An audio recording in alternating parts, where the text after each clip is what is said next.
Sean bienvenidos, jóvenes estudiantes. En esta oportunidad vamos a estar trabajando con lo que es la unidad número 1, literatura precolombina y colonial. Se pretende caracterizar la visión cosmogónica y la organización sociopolítica, histórica y literaria de las civilizaciones precolombinas, identificar los principales géneros de la literatura precolombina y colonial, comentar con precisión las temáticas y finalidades de la literatura precolombina y colonial. Para comenzar, vamos a ver esta información que se nos dice. Leo el siguiente texto que dice: alegraos con las flores que embriagan, las que están en nuestras manos, que se han puesto ya los collares de flores, nuestras flores del tiempo de lluvia, fragantes flores, abren ya sus corolas, por allí andan el ave, parlotea y canta, viene a conocer la casa de Dios, solo con nuestros cantos perece vuestra tristeza. Oh señores, con esto vuestro disgusto se disipa. Se nos plantea ahí en acción, completa el esquema tomando como referencia el poema Alegraos. Debemos de plantear lo que nos dice ahí del poema Alegraos, la temática, los símbolos y la utilidad. Los primeros habitantes del continente. Se cree que hace 60.000 años comenzó la migración del Homo sapiens, que es la especie del ser humano moderno, de Asia a América. La ruta empleada fue el estrecho de Bering.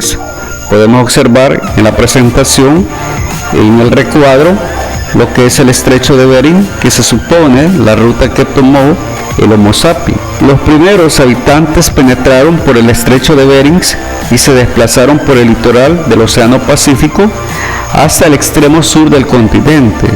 El avance fue lento. En el actual territorio de México hubo seres humanos hace unos 35.000 años, y en el extremo sur, en la Patagonia, hace 12.700 años. Podemos observar acá lo que es la ruta que se tomó, lo que es América del Norte, América Central, hasta lo que es América del Sur. Dentro de las grandes civilizaciones precolombinas, durante la época precolombina, el continente americano estuvo poblado por diferentes pueblos que fueron ocupando el territorio de manera gradual. Dentro de los grupos más desarrollados se pueden mencionar a los aztecas, los incas y los mayas. Este fue un pueblo que dominó en el centro sur de México. Estamos hablando de los aztecas. Desde el siglo XIV hasta el siglo XV, este fue un pueblo que dominó el centro sur de México desde el siglo XIV hasta el siglo XVI. Es famoso por haber establecido un vasto imperio altamente organizado, hasta que fue destruido por los conquistadores españoles y por sus aliados mexicanos.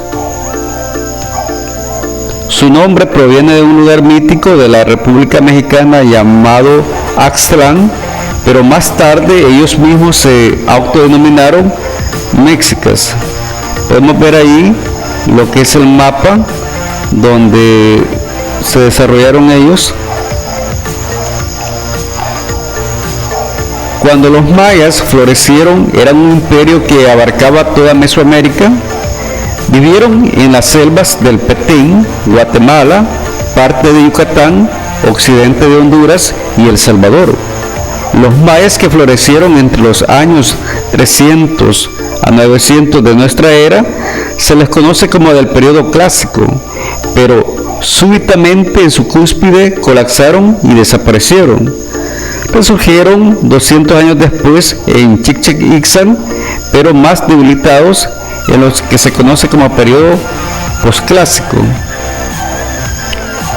Los incas fueron los dirigentes del imperio americano más grande cerca del fin del siglo XIV. El imperio comenzó a extenderse de su región inicial, en la región del Cusco, hasta la región sur de las montañas andinas de América del Sur.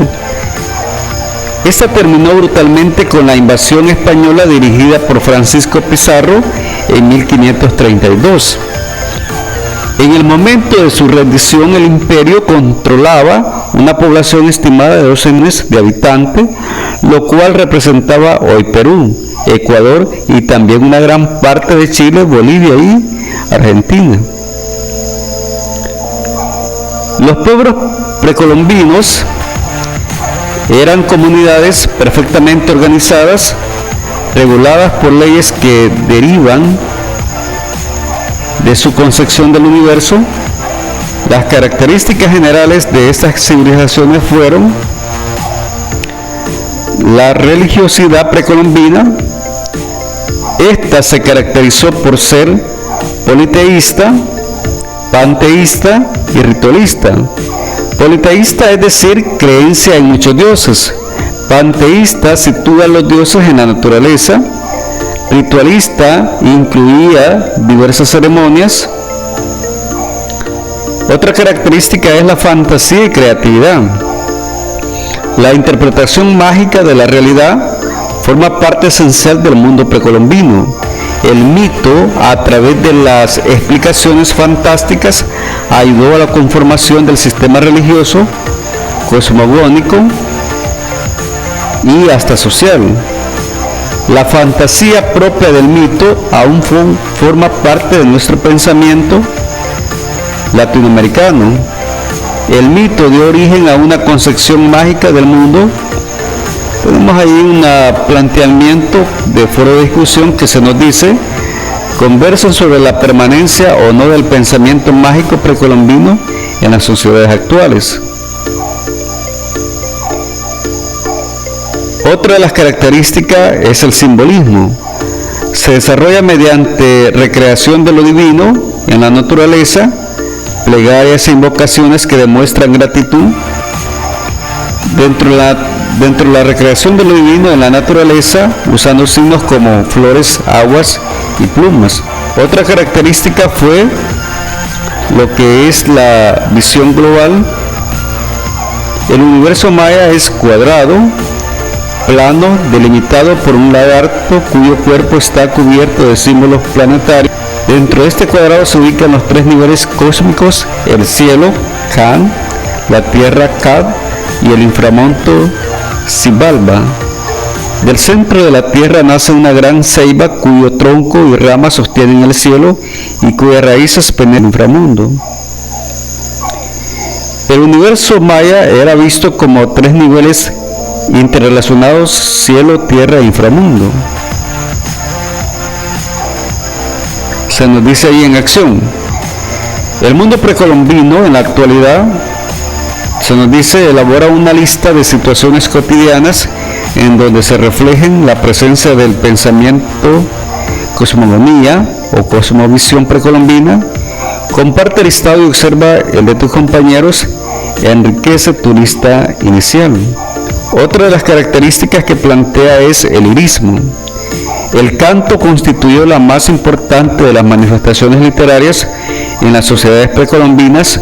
Su utilidad, eminentemente religiosa, permitió su desarrollo y perfeccionamiento en escuelas como la denominada de las Flores, encabezadas por el poeta Netzahualcoyol. Existe un profundo lirismo en el canto precolombino.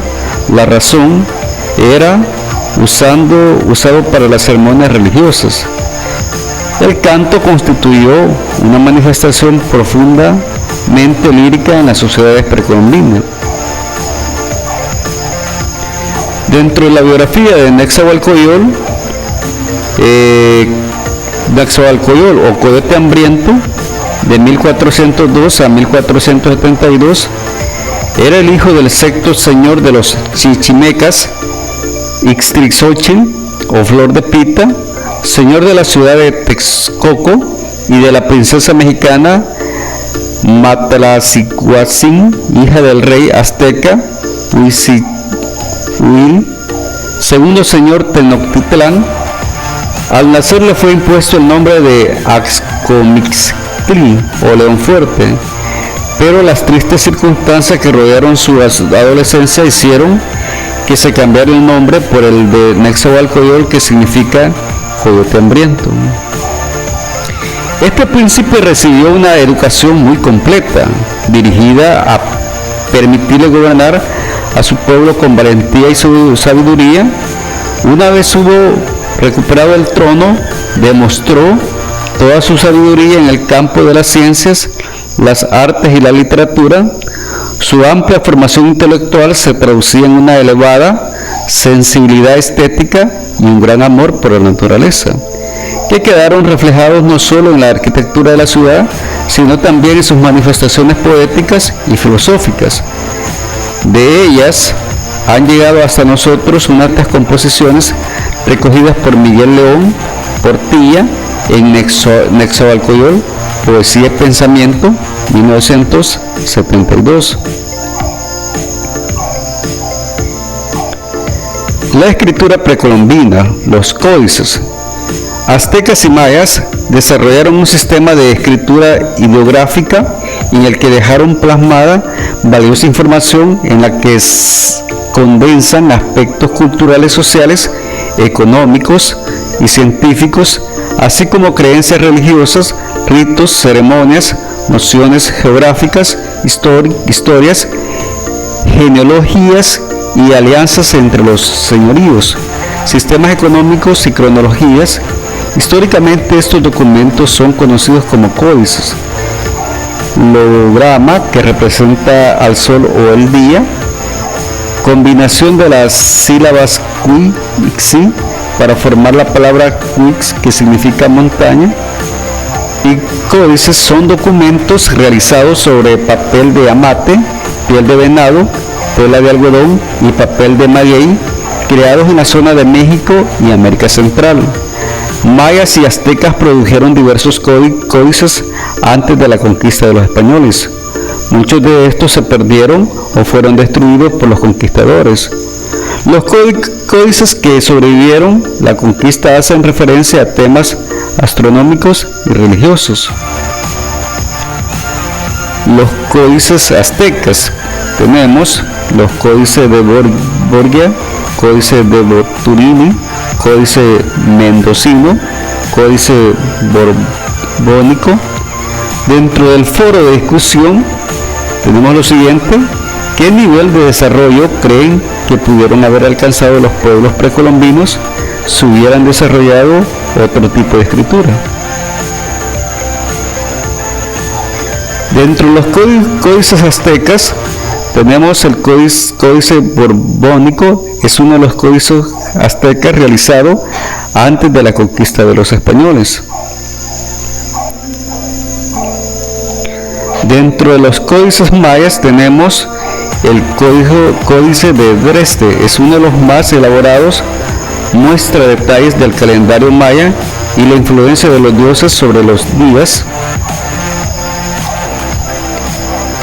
Dentro de la literatura azteca, las creaciones poéticas precolombinas incluyen cantos de guerra y alabanzas a los dioses, poemas de honda reflexión, canciones de amistad, amor y muerte. Y tenemos aquí lo que es el poema de Nezahualcóyotl, que se titula ¿A dónde iremos?, que dice de la siguiente manera: ¿a dónde iremos? ¿Donde la muerte no existe más? Por esto viviré llorando, que tu corazón se enderece. Aquí nadie vivirá por siempre, aún los príncipes a morir vinieron, los bultos funerarios se queman. Que tu corazón se enderece, aquí nadie vivirá para siempre. Se nos sugiere ahí en acción: reescribe el texto y actualiza el tema de la muerte. Reflexiona sobre la razón por qué el tema de la muerte no ha desaparecido en la literatura actual. Dentro de la literatura maya, el Popol Vuh, libro de consejo quiché, contiene aspectos fundamentales de la cosmogonía, cosmovisión e historia de este pueblo. Desde la creación del mundo hasta la llegada de los españoles, Contaremos ahora el nacimiento de Hunahpu Ixbalanque. Cuando llegó el día de su nacimiento, dio a luz la joven que se llamaba Izqui, pero la abuela no los vio cuando nacieron. En un instante fueron dados a luz los dos muchachitos llamados Hunahpu e Ixbalanque. Allá en el monte fueron dados a luz. Luego llegaron a la casa, pero no podían dormirse. Anda a botarlos afuera, dijo la abuela, porque verdaderamente es mucho lo que gritan, y enseguida fueron a ponerlos sobre un hormiguero. Ahí durmieron tranquilamente. El Popol Vuh, literatura maya. No se conoce el nombre del autor, pero por datos sacados del contenido de la obra, se supone que fue escrito hacia 1544.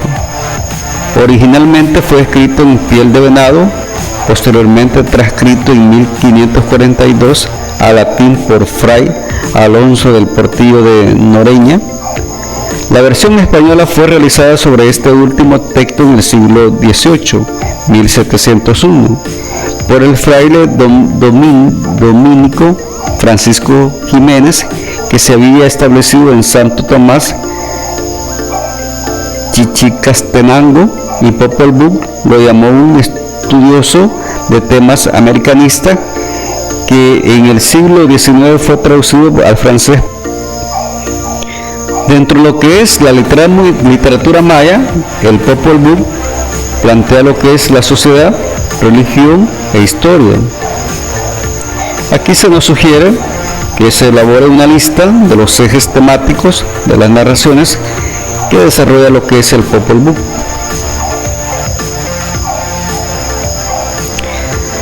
Dentro de los temas que aborda lo que es la literatura maya, vamos a plantear lo siguiente: relato de las sucesivas creaciones y destrucciones del mundo, cantos de alabanza a los dioses y descripción de rituales, concepción del tiempo como repetición y calendario de actividades rituales y profanas, siembra, conmemoraciones militares y estatales, presentación de las normas y preceptos que rigen la organización de la vida comunitaria, expresión de sentimientos ante la brevedad de la vida y frente al destino del ser humano después de la muerte. Otro de los temas que aborda es las guerras entre los distintos pueblos. Dentro de las características de la literatura maya está anónima, su autor se pierde en el tiempo; agrarista, enfatiza la naturaleza; ritual y religiosa, ayuda al hombre a relacionarse con sus deidades; riqueza expresiva, manifiesta subjetivismo. Dentro de los géneros de la literatura maya, la épica surgió ante la necesidad de explicar el origen de estos pueblos. Tenemos ahí el Popol Vuh y el memorial de Sosolá. La lírica la usaron para expresar sentimientos amorosos, fraternales y relacionados con la muerte. Tenemos ahí 7 sueños. El drama, tanto los mayas como los aztecas tuvieron teatro tipo ritual. Tenemos ahí el Rabinal Achi. Las definiciones y usos de los géneros literarios que se incluyen aplican a todos los pueblos del mundo, no únicamente a los americanos. Literatura, descubrimiento, conquista y colonización. La llegada de los españoles al Nuevo Mundo a finales del siglo XV cambió el rostro del Orbis Terrarum. Lo que en un primer momento se creyó eran las Indias resultó ser un nuevo continente. Tenemos aquí un punto de discusión, un foro de discusión. Algunos historiadores señalan que España, la madre patria, nos heredó la civilización, la lengua y la religión. ¿Qué opinan sobre la anterior afirmación? Argumenten, ¿nuestros pueblos precolombinos estaban o no civilizados? Durante los siglos XVI, XVII, 18, América experimentó las etapas del descubrimiento, conquista y colonización, las cuales generaron manifestaciones literarias particulares. Tenemos la literatura del descubrimiento, la literatura conquista y lo que es la colonización. Dentro de la literatura de descubrimiento tenemos los diarios de navegación, cartas de relación. Dentro de lo que es la literatura conquista, crónicas de Indias, poesía épica. Dentro de lo que es la literatura colonización tenemos poesía barroca. Dentro de los diarios de navegación, a las 2 horas después de medianoche pareció la tierra, del cual estarían 2 lenguas. Amainaron todas las velas y quedaron con el treo, que es la vela grande, sin bonetas, y pusiéronse a la corda, temporizando hasta el día viernes, que llegaron a una isleta de los Lucayos, que se llamaba en la lengua de indios Guanaani.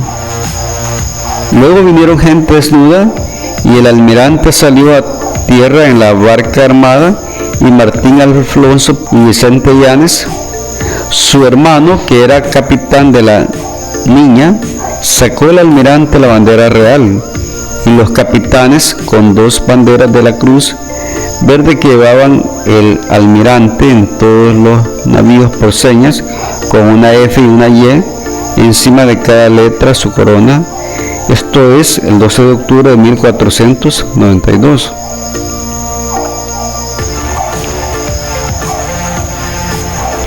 Dentro de las características del diario de navegación planteamos lo siguiente: son documentos con mucho valor histórico.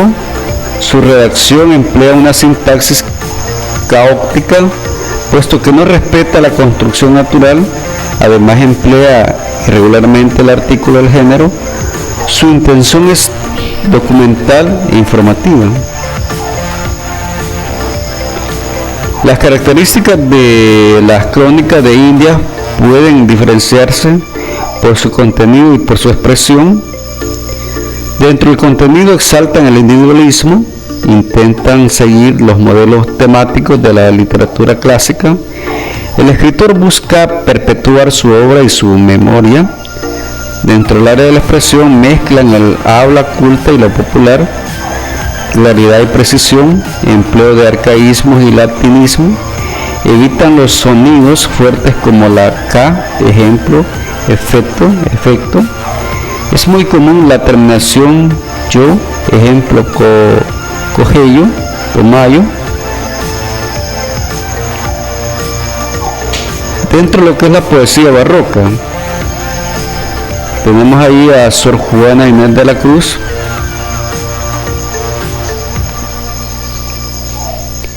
Dentro de las características de la poesía barroca podemos plantear lo siguiente: culto de formas poéticas clásicas, soneto, lira, terceto, octava, citas mitológicas, temática oscura y densa, muy filosófica, empleo de cultismo, neologismos y arcaísmo, uso exagerado de hipérbato, elixis. Y tenemos, para cerrar la presentación, lo que es el foro de discusión, donde se nos sugiere formar equipos. Elijan un texto de la época precolombina, puede ser un fragmento del Popol Vuh o un poema como los de Nezahualcóyotl. Realicen una representación teatral con el texto elegido. Es de esta manera que se ha abordado lo que era la unidad número 1 para segundo año de bachillerato.